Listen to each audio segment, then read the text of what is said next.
అందరికీ నమస్కారం. Welcome back to my channel learn to earn with JK. నేను మీ JK. ఈరోజు మన ముందు ప్రముఖ హస్త సాముద్రికులు గత 20 ఏళ్లుగా తను ఈ హస్త సాముద్రికం యొక్క ప్రాక్టీస్ చేస్తూ ఎంతో ఉత్తీర్ణత మరియు ఎంతో ప్రాముఖ్యత సంపాదించిన మిస్టర్ శ్రీనివాస్ గారు మన ఛానల్కి విచ్చేశారు. ఇప్పుడు మనము ఈయనని కొన్ని కామెంట్స్ రూపంలో మనకు వచ్చిన ప్రేక్షకుల నుంచి వచ్చిన ప్రశ్నలను అడిగి తెలుసుకుందాం. నమస్కారం గురువుగారు. నమస్తే కృష్ణ గారు. గురువుగారు, మనకి మన ప్రీవియస్ ఎపిసోడ్స్లో వేరియస్ సైన్స్ మన హస్తంలో ఉంటే ఎటువంటి ఫలితాలు ఉంటాయో మీరు వివరించారు.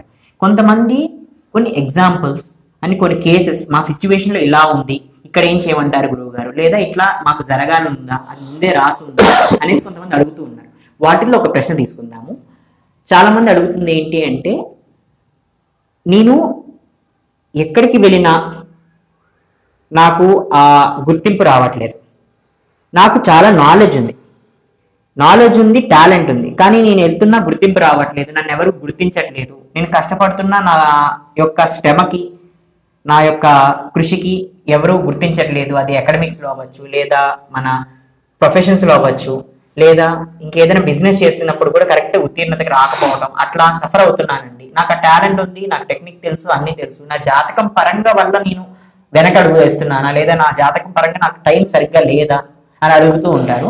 హస్త సాముద్రికంలో అది ఏదైనా సింబల్స్ ద్వారా కానీ లేకపోతే హస్తంలో ఆల్రెడీ మనకి రాసి ఉంటుందా, దాని గురించి కొంచెం వివరించగలుగుతారా? నమస్తే అండి. మనకి చేతిలో మీరు చెప్పినటువంటి ఇండికేషన్స్ ప్రైమరీగా what we call it as the girdle or the ring of Saturn అంటాం.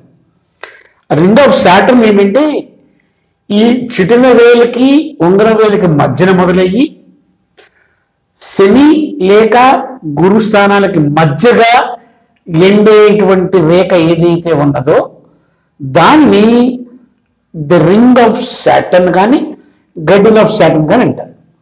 జనరల్గా ఈ గడిల్ ఆఫ్ సాటర్న్ ఉన్న వాళ్ళకి చాలా ఉన్నతమైనటువంటి భావాలు కానీ, ఉన్నతమైనటువంటి ఆలోచన, పరోపకార బుద్ధి, సత్ ఆలోచన, సత్ ప్రయత్నము అన్నీ ఉంటాయి. కానీ వీళ్ళ చేతిని కానీ మనం నిశ్చితంగా పరిశీలన చేసినట్లయితే కనుక వీళ్ళ చేతుల్లో ముఖ్యంగా ఈ సూర్యుడికి జ్యోతిష్ శాస్త్రంలో స్ట్రైట్గా ఆపోజిట్గా ఉండేటువంటి సూర్యరేఖ ఉండదు. సో వాళ్ళు చాలా ప్రయత్నం చేసి ఏ డొమైన్లో ఉన్నా సరే ఎంతో ప్రయత్నం చేసింది, అది మానవాళ్ళకి కనపడకుండా ఉపయోగపడుతుంది, కానీ వీళ్ళకంటూ ఏ గుర్తింపు రాదు.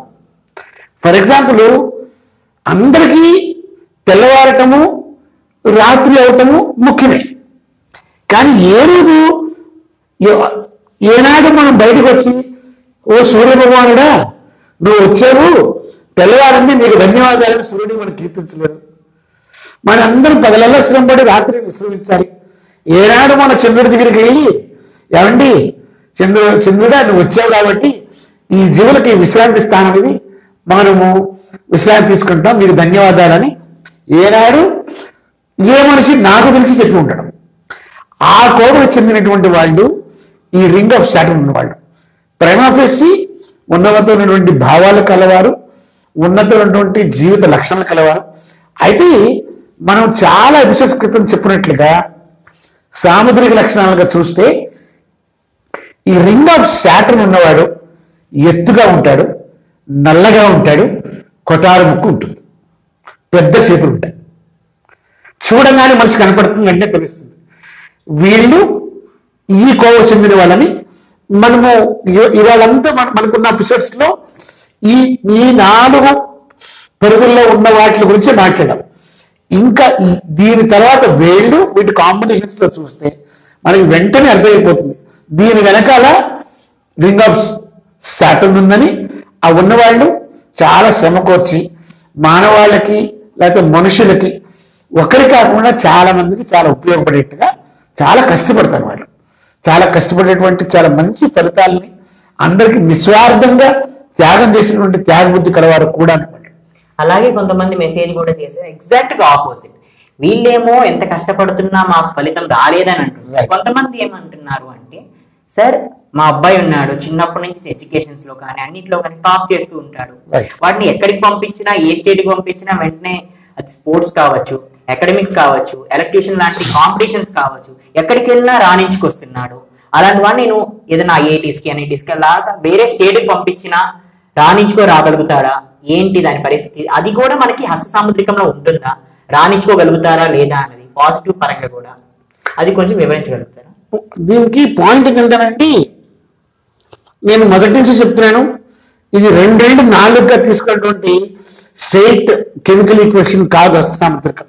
1కి 2 పొజిషన్స్ లేక రేఖ కానీ మార్క్స్ కానీ ఒకదానికి ఒకటి సపోర్ట్ చేస్తూ బేరీజు వేసుకొని మనం ఒక ఫల నిర్ణయానికి రావాల్సిన అవకాశం. అలాగే మీరు చెప్పినటువంటి లక్షణాలకి ఉన్న చేతుల్ని ఈ ఈ ఈ ఈ లైన్ ఉన్న వాళ్ళు జనరల్గా you can treat them as a very lucky hand. That is called the ring of Solomon. ఇక్కడ నుంచి ఇక్కడ దాకా ఉంటుంది ఈ రింగ్.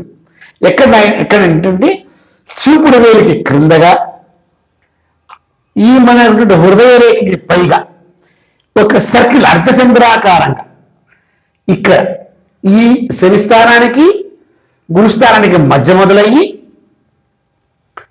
ఈ హృదయ రేఖకి పైన క్లోజ్ అయ్యేటువంటి రేఖని ది రింగ్ ఆఫ్ సొలమన్ అంటారు. ది రింగ్ ఆఫ్ సొలమన్ ఉన్న వీళ్ళకి స్వతహాగా ఎదుటివారి యొక్క ఆలోచన కానీ ఎదుటివారి యొక్క నెక్స్ట్ స్టెప్ని అంచనా వేసినటువంటి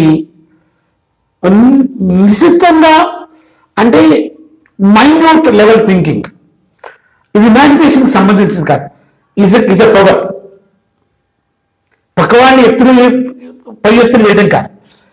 మనకి మన చెస్లో ఒక నెక్స్ట్ స్టెప్ని అంచనా వేసినటువంటి ఆ మేధస్సు కలవారై ఉంటారు. వీళ్ళకి జనరల్గా పట్టిందల్లా బంగారం కావటం కానీ అనుకున్న చేపట్టినటువంటి చాలా మటుకు విషయాల్లో వెంటనే ఆ ఫలితాలను చవిచూడటం కానీ ఇటువంటి indications the ring of Solomon ఉంటాయి.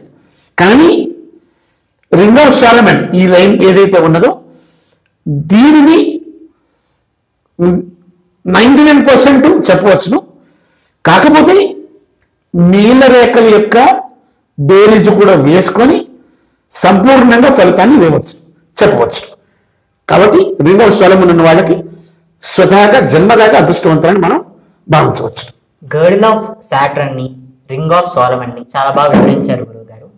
సో ప్రేక్షకులారా చూశారు కదా, మీ చేతిలో ఈ రింగ్ ఆఫ్ సాలమన్ ఉందా లేదా గర్డిల్ ఆఫ్ సాటర్న్ ఉందా, ఈ 2 రేఖల్లో ఏదైనా రేఖ ఉందా, ఉన్నట్లయితే కింద కమెంట్ బాక్స్ లో కమెంట్ చేసి మీకు జీవితంలో ఎలాంటి పరిణామాలు ఎదురయ్యాయో వాటి గురించి కూడా వివరించినట్లయితే చూసే ప్రేక్షకులకి అది ఉపయోగపడుతుంది. ఈ వీడియోని లైక్ చేసి ఛానల్ని సబ్స్క్రైబ్ చేయండి. నేను మీ జేకి. ధన్యవాదాలు.